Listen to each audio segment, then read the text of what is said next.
Hey, welcome again to Language Help. Let's look into another cue card.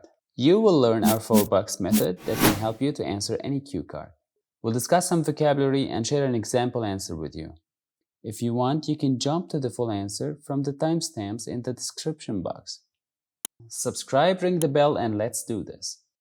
When you do the second task in the IELTS speaking test, you'll be given a piece of paper with a question written on it.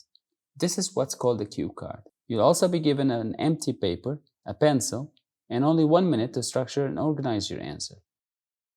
After the minute is over, you're supposed to speak on the topic for 2 minutes, and then you'll answer 1 or 2 follow-up questions. Not all questions will be familiar to you, and you're not expected to tell the truth, so use your imagination. In today's example, the cue card question is to describe a person who apologized to you. This question is about friendship and relationships. You need to remember vocabulary related to these two themes. So think of love, hate, like, and dislike. Let's discuss the cues and see what we can do.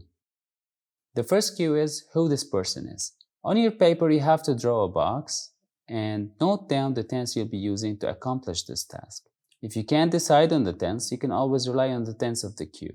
In this case, the cue card tense is the simple present tense, which makes sense because we're talking about who this person is to us and how we know him or her. They can be a family member, a friend, a colleague. It's your choice.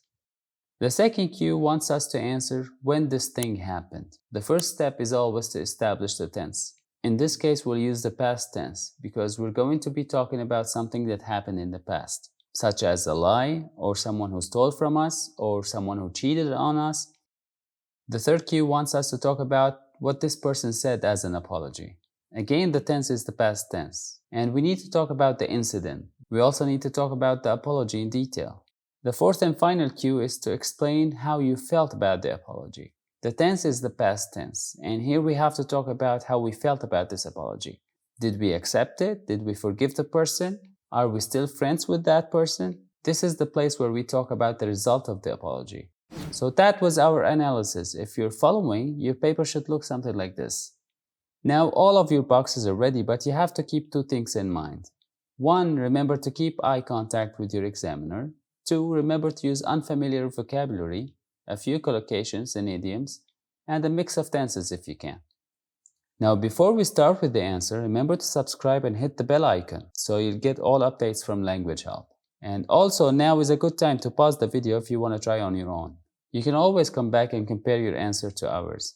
Now here's our example answer. The first cue is who this person is. Our answer is, mistakes are a part of life. There's no argument here. What's even more important is the ability to acknowledge a mistake, come clean, and apologize for it.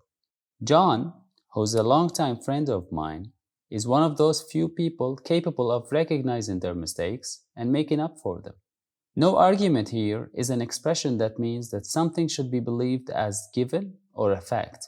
To acknowledge a mistake is to own that mistake or take responsibility for it. If you're capable of doing something, then you have the ability to do it. To make up for something is to compensate for something lost or to mend fences with someone. The second cue is when this happened. Our answer is, a few years back I was with friends at a gathering and I lost my phone by the end of the evening. I didn't suspect funny business because I thought I had trusted my friends and they all had phones. So I saw no reason why any of them would have been the culprit. A few days later, John came forward and confessed to stealing the phone. A gathering is a meeting. Funny business is an expression that means a trick or deceptive behavior. To see no reason why is to find no reason behind something. A culprit is a person who is responsible for a misdeed. To come forward is a phrasal verb that means confess or volunteer with information. The third cue is what this person said as an apology. Our answer is, he said that he had planned a prank, but everything went wrong when the phone accidentally fell in water and was ruined. He also said that his first impulse was to tell me and be done with it, but he felt ashamed and needed some time to muster his courage. John also offered to buy me a brand new replacement of my choosing. A prank is a practical joke or a mischievous act. When something is ruined, it's usually damaged beyond repair. First impulse is a collocation that means first reaction or intention. To muster is to collect or summon. To muster courage is to work up the courage to do something. Of my choosing means that I get to choose the phone. The fourth and final cue is to explain how you felt about the apology. Our answer is, since the whole thing came as an unpleasant surprise, I felt a bit dismayed, not because of losing the phone, but because of the inconvenience it caused. I could only imagine John's position when his playful scheme went south.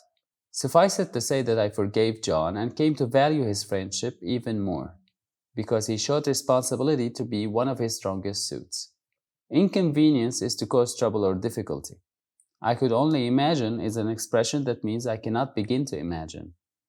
Suffice it to say that is an expression that means it's enough to say that. A strong suit is an expression that means something at which one excels. So there you have it. How did your answer go? Share it with us and let's discuss it. Subscribe, ring the bell, and be ready for more material.